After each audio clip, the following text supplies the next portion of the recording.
Olá, meus amigos, olá, minhas amigas. Vamos dar continuidade ao nosso estudo do tema das intervenções de terceiros, né? Nós já tivemos aí uma aula introdutória, falamos de modo geral do panorama, do novo panorama das intervenções de terceiros, porque a gente teve aí algumas alterações com o advento do novo código. Duas intervenções que haviam no código de 73 passaram a receber novo regramento, uma deixou de existir, mas a gente aproveitou a ideia, né? E a outra foi realocada no código e as outras três permanecem e surgem duas novas, né? E aí a gente também falou da assistência, a primeira e até a mais comum das intervenções de terceiros. Vamos agora, a partir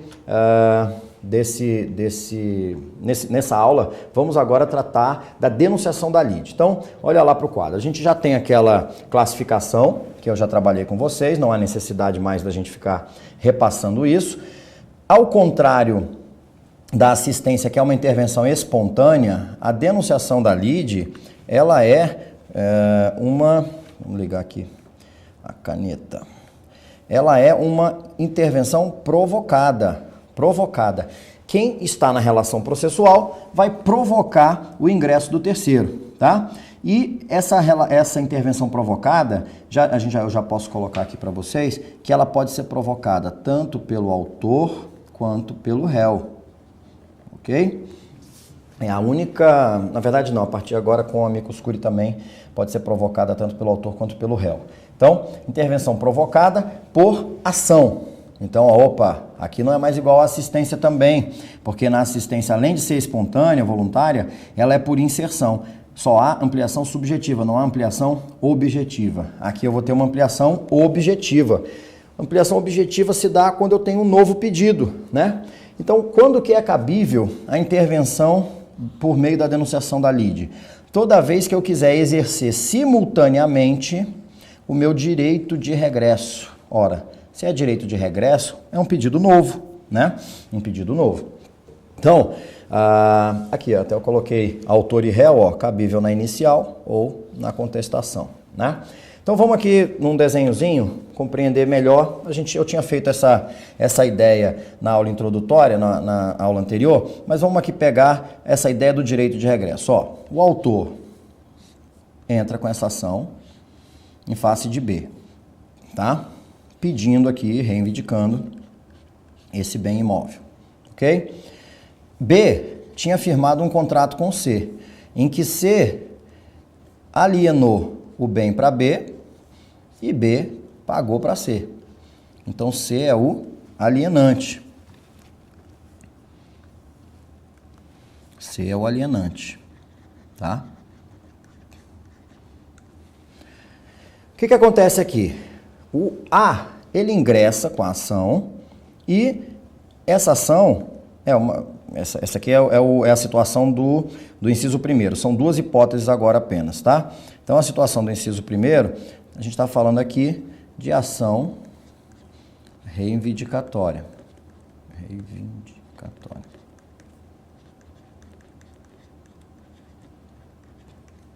Reivindicatória.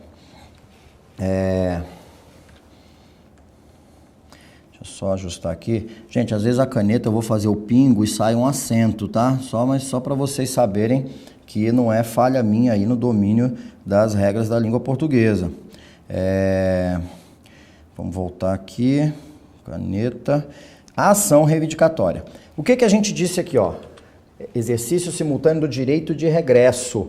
Quando eu tenho, hipóteses, propriedade e evicção, né? Onde que está a denunciação da lide? Denunciação da lide, ela está tratada, vamos botar aqui, artigo 125, tá? Artigo 125 ao artigo 129. Artigo 129, ok?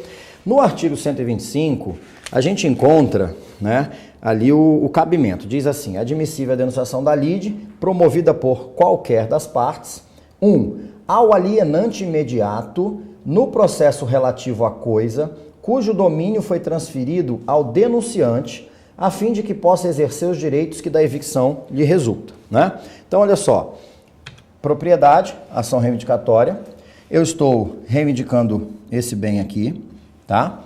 O que vai acontecer? O B aqui vai ser tratado como denunciante. Ele vai ser o denunciante. Por quê que ele vai ser o denunciante? Porque a partir do momento em que ele começa a correr o risco,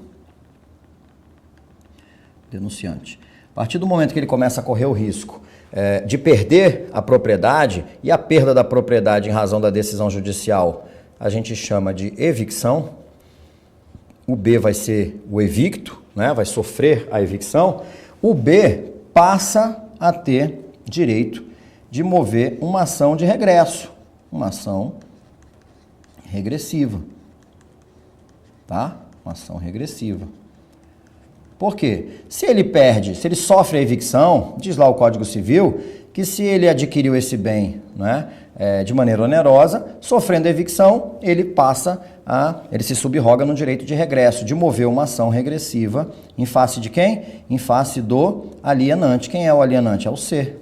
Então ele pode dizer, senhor juiz, eu quero denunciar a lide C, e ele vai dizer isso na contestação, cita o C para mim, por favor, porque eu já quero denunciar a lide o C, porque caso eu sofra a evicção, eu quero exercer o meu direito de regresso em face do C, que é alienante. Então, o que é a denunciação da lide? Eu não disse aquela hora? Denunciação da lide é o exercício simultâneo do direito de regresso. Então, eu vou, ao mesmo tempo em que eu discuto a reivindicatória, eu discuto a regressiva. Isso aqui é a denunciação da lide, tá? No Código de 73, isso era obrigatório de ser feito, ou seja, se eu corresse esse risco, eu tinha que... Na verdade, o Código Civil dizia que o direito de regresso que resulta da evicção deve ser exercido na forma da lei processual sob pena de decadência. Ou seja, se eu não... Qual é a forma da lei processual? O artigo 70 do Código 73 dizia, a denunciação da lide é obrigatória. Se eu não exercesse a denunciação da lide, se eu não exercesse o meu direito de regresso por meio da denunciação da lide, eu sofreria decadência, eu não poderia mover a ação regressiva em momento posterior, tá? Mas agora... Isso é importantíssimo, hein? O Código de 2015 diz que a denunciação da lide ela é admissível, tá? O 125 fala, é admissível a denunciação da lide. Ou seja, se eu não quiser fazer isso aqui, eu B, né? Respondo à ação reivindicatória e somente se eu perder essa ação, eu vou e entro com a ação regressiva, eu não vou ter sofrido decadência alguma. Tranquilo? Então, essa é a hipótese básica aí no caso da evicção. E aí a outra hipótese, diz aqui, ó, caso de responsabilidade civil decorrente da lei ou de contrato, é o inciso 2. Fala assim, aquele que estiver obrigado, por lei ou pelo contrato, a indenizar em ação regressiva o prejuízo de quem for vencido no processo, tá?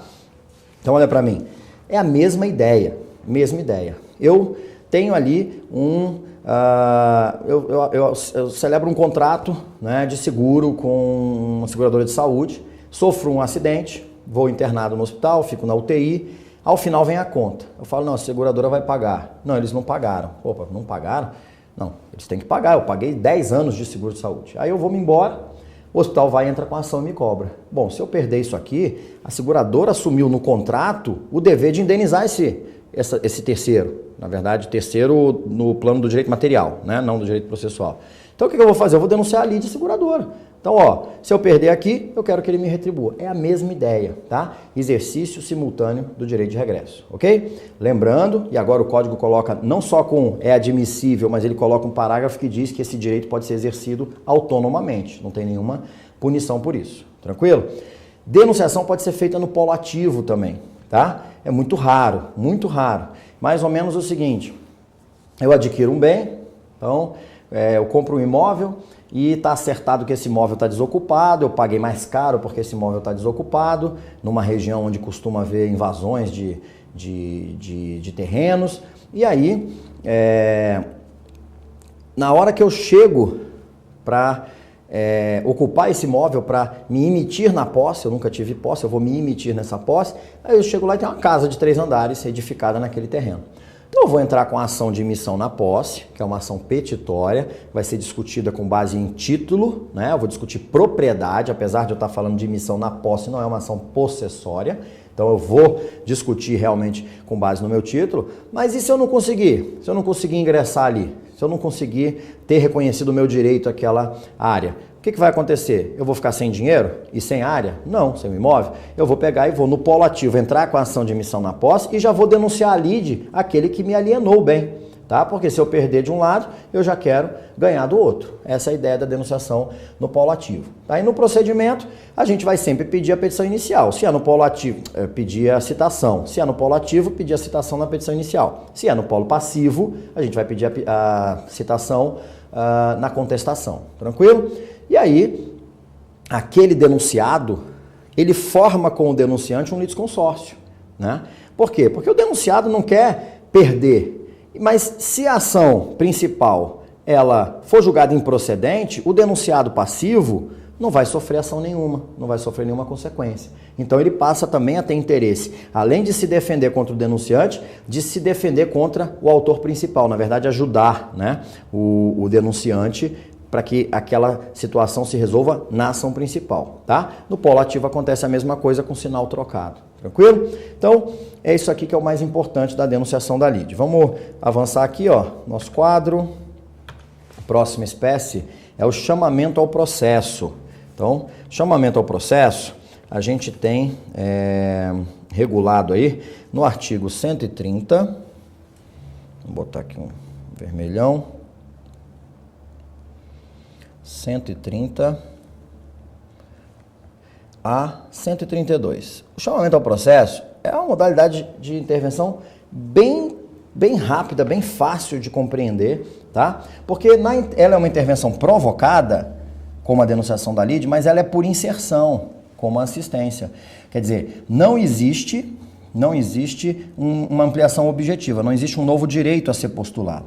Tá, então eu vou buscar o terceiro para quê? Eu vou trazer o camarada para o processo só para ter mais gente, já que eu não vou exercer direito nenhum em face desse terceiro, e na verdade ela só pode ser provocada no polo passivo, né? Ela só é cabível na contestação. E aí eu vou olhar para o código diz assim, olha, essa espécie de intervenção vai ser utilizada sempre que eu quiser responsabilizar individualmente, né? Na verdade, encontrar a responsabilização individualizada de devedores solidários ou de fiadores. Então, olha só, você assina um contrato com C, aqui não, vamos botar A e B.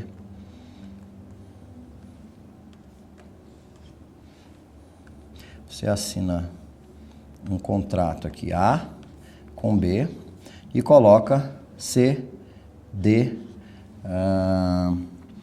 C e D de fiadores. Fiador 1, fiador 2. Esse contrato tem o valor de R$100 mil. E nesse contrato existe uma renúncia dos fiadores, renúncia ao benefício de ordem. Renúncia ao benefício de ordem. Então, significa o quê? Que eles acabam virando solidários, né? Numa ação aqui, o A pode ir direto no fiador 1, direto no fiador 2, ou no devedor principal, tanto faz. Aí o que acontece? Ao inadimplemento, o A ingressa com a ação em face do C, fiador 1. O fiador 1 vai responder integralmente nessa ação pelos 100 mil. Só que o fiador 1, ele quer saber assim, bom, perdi, vou ter que pagar os 100 mil, já que eu sou fiador 1, inclusive meu patrimônio, meu bem de família está aqui correndo risco, né, nessa relação.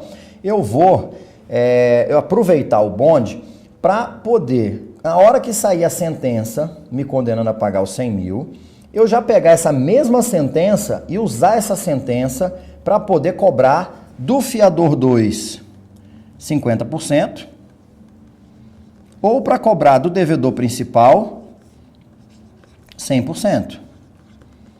Né? Então eu quero saber quanto que é que cada um é responsável nessa relação. Então eu vou pedir para o juiz, senhor juiz, cite, por favor, os outros fiadores, ou cite, por favor, o devedor principal, ou cite, por favor, todo mundo. Para quê? Para que na sentença já haja a responsabilização individual de cada um, tá? Responsabilização individual de cada um.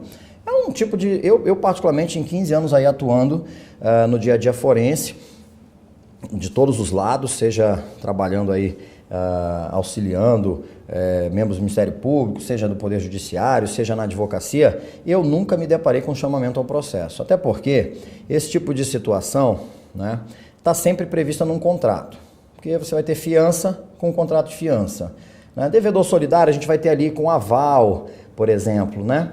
Então, se for um aval numa nota promissória, a nota promissória já é título executivo, eu vou direto para execução. Se for um contrato de fiança, né, uma fiança, por exemplo, prestada num contrato de locação, qualquer advogado vai fazer um contrato, vai colocar embaixo 2 testemunhas assinando, porque ele sabe que a partir do momento que eu coloco 2 testemunhas assinando, isso se torna um título executivo. Então, eu não vou precisar, numa ação de conhecimento, definir responsabilidades, porque já está tudo definido no título executivo, eu já vou direto para execução, tá? Mas se acontecer, então é cabível o chamamento ao processo, ok? A ideia aqui é, aquele devedor que arcou com a condenação integral, ele vai usar a mesma sentença para poder executar os demais, sejam os demais fiadores, seja o devedor principal, seja os outros devedores solidários. Tranquilo? É só isso o chamamento ao processo, tá? Não tem nada demais a se comentar. Então, em razão disso, vamos para frente. E aí sim, agora,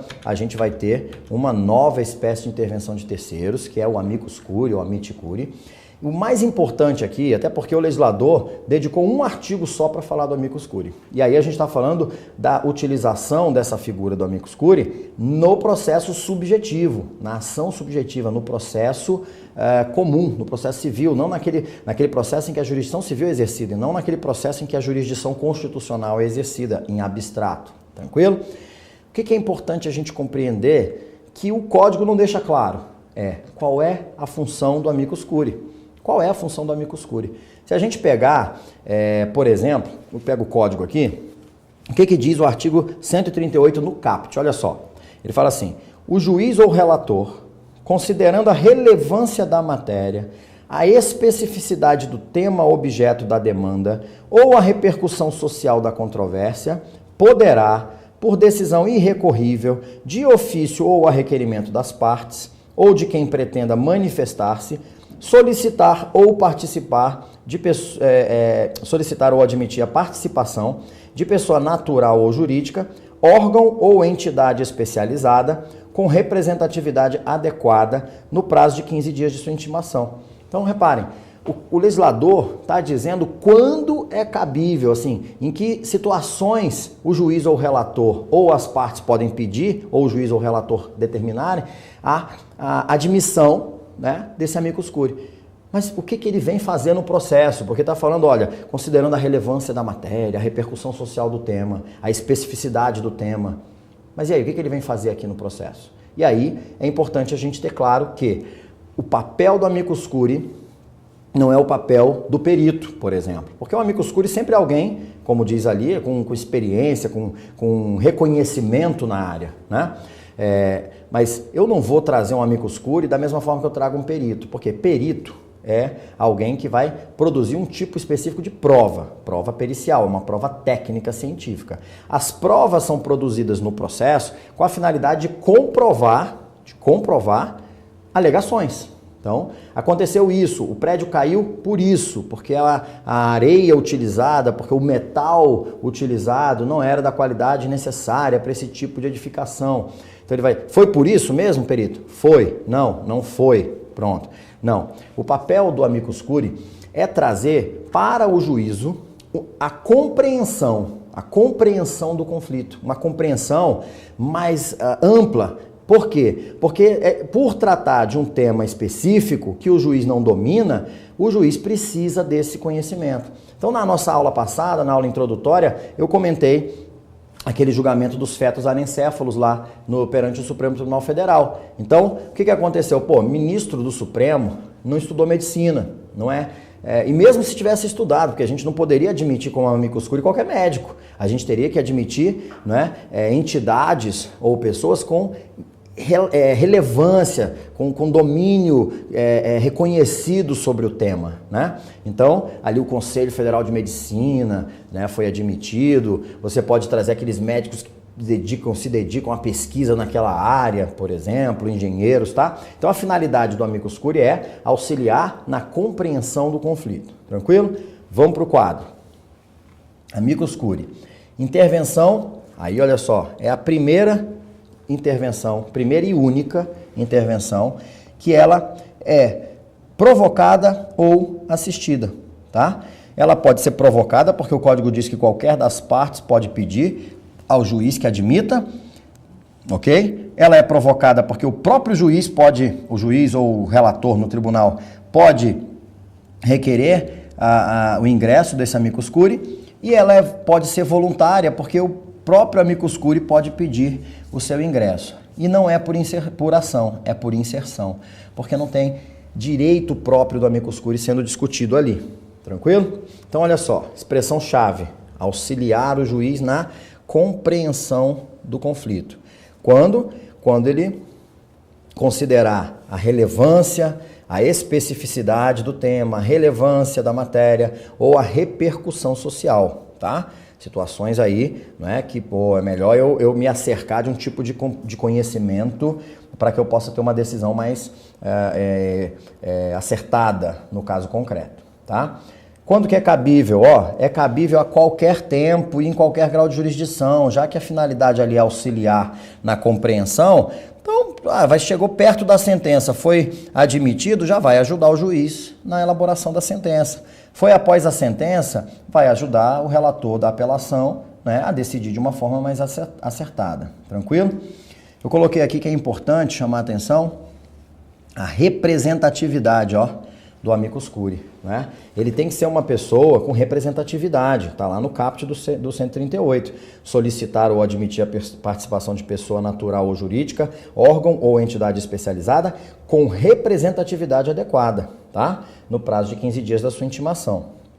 E aí entra a questão mais importante, são 3 questões importantes aqui a respeito do amicus curiae. Okay? Que isso aqui com certeza é o que vai ser mais utilizado em provas, né, de concursos. A gente vai ter aqui o seguinte, primeiro é essa finalidade aqui, que é auxiliar na compreensão. Segundo, são 4, né? Primeiro é a compreensão. Segundo é quem pode ser amicus curiae. Então tem que ser pessoa, pode ser pessoa natural ou jurídica, desde que tenha representatividade, né? Então esse aqui seria o segundo. Aí o terceiro, decisão irrecorrível. O código diz que a decisão que admite ou inadmite o ingresso do amicus curiae é irrecorrível, tá? Só que a gente vai associar essa ideia à ideia dos poderes. E aí vocês vão ver que não é tão irrecorrível assim. Como assim? Olha só. Quais são os poderes do amicus curiae? O código diz que o juiz, no ato da admissão,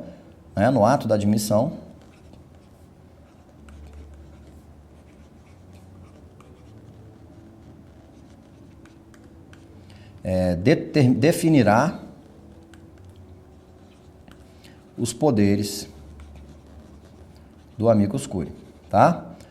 Então, por exemplo, o juiz ali da vara civil está com um conflito ali de natureza médica, e aí ele resolve chamar o Drauzio Varela para atuar como amicus curiae. Mas aí ele quer apenas que o Drauzio Varela, durante a audiência, participe e faça uma manifestação oral. Pronto, ele vai dizer isso no ato e acabou, é só o que ele vai poder fazer. Ou ele quer apenas que o Drauzio Varela apresente uma manifestação escrita. Pronto, é só isso que ele vai poder fazer. Terceira situação, o juiz pode permitir que ele participe livremente do processo. A qualquer momento que ele achar que é necessário, ele se manifeste. É isso que vai acontecer. No âmbito do tribunal, eu quero apenas ouvir em sede de sustentação oral o amicus curiae. É só isso que ele vai poder fazer, tá? Então, os poderes do amicus curiae vão ser definidos pelo juiz no ato de admissão, ok? Porque diz assim no parágrafo 2º do 138. Caberá ao juiz e ao relator, na decisão que solicitar ou admitir a intervenção, definir os poderes do amicus curiae. Pronto. Essa aqui é uma questão importante. Mas por que eu disse que essa irrecorribilidade vai de alguma forma afetar os poderes do amicus curiae? Porque existem 2 poderes, vou colocar aqui, 2 poderes que o amicus curiae tem e que o juiz não pode negar. tá? Então, o juiz define os poderes do amicus curiae, mas ele não pode invadir essa situação que está prevista no parágrafo 1º, que diz assim: a intervenção de que trata o caput não implica alteração de competência, nem autoriza a interposição de recursos, ressalvadas a oposição de embargos declaratórios, tá? Embargos de declaração.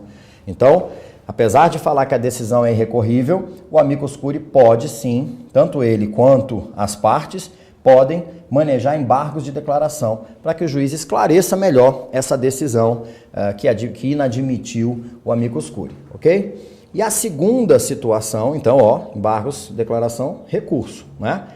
Então, não é tão irrecorrível assim. A segunda situação está no parágrafo 3º, que diz assim: o amicus curiae pode recorrer da decisão que julgar o IRDR, o incidente de resolução de demandas repetitivas. Então, recurso contra a decisão que julgar o IRDR. Por que isso? Ora, porque eu tenho o seguinte: se eu tenho aqui várias ações em curso sobre o mesmo tema jurídico, daí o juiz admitiu nessa ação aqui o amicus curiae para auxiliar na compreensão do conflito. Aí esse juiz aqui dessa ação suscitou um IRDR lá no tribunal. A gente vai estudar isso depois. Incidente de resolução de demandas repetitivas. Finalidade aqui é o quê? O relator vai suspender todas essas ações, vai decidir a tese jurídica e vai, a partir do momento que ele entende que é Y, ele vai devolver Y para todos os juízes que têm ações semelhantes. É um procedimento igual acontece lá com RESP repetitivo e com RR repetitivo, tá? Só que a ideia da admissão do amicus curiae aqui era auxiliar na compreensão do conflito. Então, aí ele foi admitido para auxiliar na compreensão do conflito, mas a sua manifestação não foi levada em conta lá pelo relator. Então, essa decisão aqui do IRDR pode ser objeto de recurso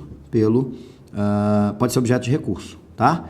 Tanto pelo amicus curiae quanto pelas partes que estão litigando aqui nessa ação, para que a gente possa rever essa manifestação. Então, parágrafo 3º diz: o amicus curiae pode recorrer da decisão que julgar o incidente de resolução de demandas repetitivas. Mas aí está falando só o amicus curiae. Você acabou de falar, Eric, que as partes também. Claro, porque a legitimidade das partes é natural, né? Já é automática.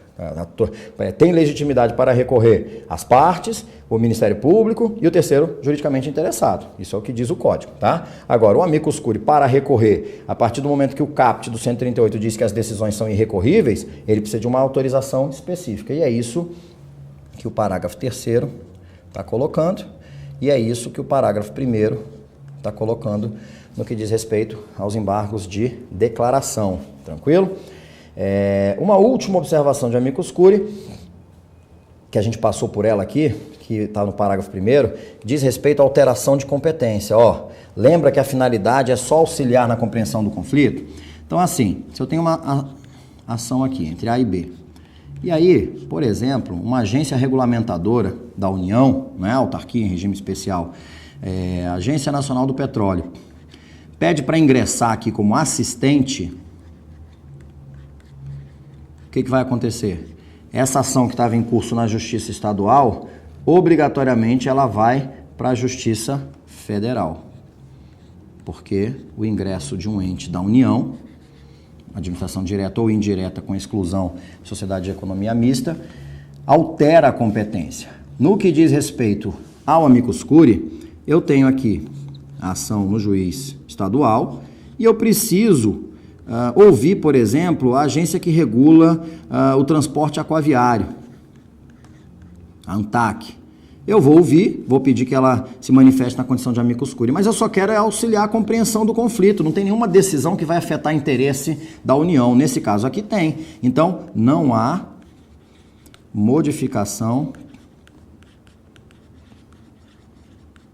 de competência, não tem porquê, né, haver modificação de competência. Tranquilo? E aí, então, a gente encerra a figura do amicus curiae e pode fechar aqui rapidinho com o incidente de desconsideração da personalidade jurídica. Por que rapidinho? Um artigo só também, artigo 133, tá?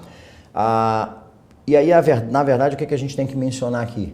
É que o CPC não está criando espécies, novas hipóteses de desconsideração da personalidade jurídica. Não, isso aí já existe lá na CLT, já é tratado lá na relação de consumo. O que no Código Civil, tem no CDC algumas hipóteses, no Código Civil tem um artigo que traz ali as hipóteses, basicamente o abuso, né, do direito, da sociedade, do direito de você se valer de uma personalidade jurídica, né, para separar, desmembrar a responsabilidade do sócio da responsabilidade da sociedade, tranquilo?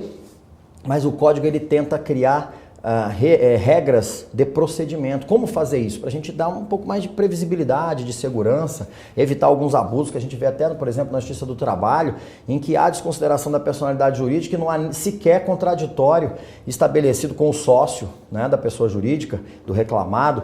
Então, o que o código coloca? Vamos lá para o quadro. Primeiro, intervenção provocada, claro, porque a gente está falando do incidente de desconsideração da personalidade jurídica, é uma intervenção provocada por inserção, ok? Então, provocada por inserção. Provocada por inserção. Quem está dentro, o autor propõe uma ação em face da pessoa jurídica, então vou botar aqui o quadro em branco, esse aqui propõe ação em face da PJ. E aí, no curso do processo, ele descobre que essa PJ não tem patrimônio nenhum, que essa PJ estava sendo utilizada de maneira fraudulenta e que o patrimônio está na pessoa dos sócios A, B e C. Foi todo esse patrimônio. A PJ adquire patrimônio e passa para o sócio. O que vai acontecer então? Eu vou pegar, na verdade B e C, eu vou pegar e vou entrar com um incidente. Eu vou dizer, senhor juiz, segura aí, suspende o processo. Vamos entrar aqui com um incidente de desconsideração da personalidade jurídica. Então, para isso, eu quero que o senhor cite os sócios. Então, vamos exercer o contraditório. Então, vamos colocar aqui B e C no polo passivo, tá? E aí, agora que estão todos aqui no polo passivo, eles vão se manifestar. E ao final desse incidente, se o juiz entender que realmente houve abuso, o que vai acontecer? Ele vai pegar e vai desconsiderar a personalidade jurídica e alcançar o patrimônio do sócio. Deixa eu só fazer uma observação. Eu falei um artigo, na verdade eu coloquei aqui um artigo, mas a desconsideração da personalidade jurídica vai do 133 até o artigo 137, tá? Mas a situação é bem simples aqui. Então, é basicamente isso. O artigo 133 diz assim: o incidente de desconsideração da personalidade jurídica será instaurado a pedido da parte ou do Ministério Público quando lhe couber intervir no processo, tá?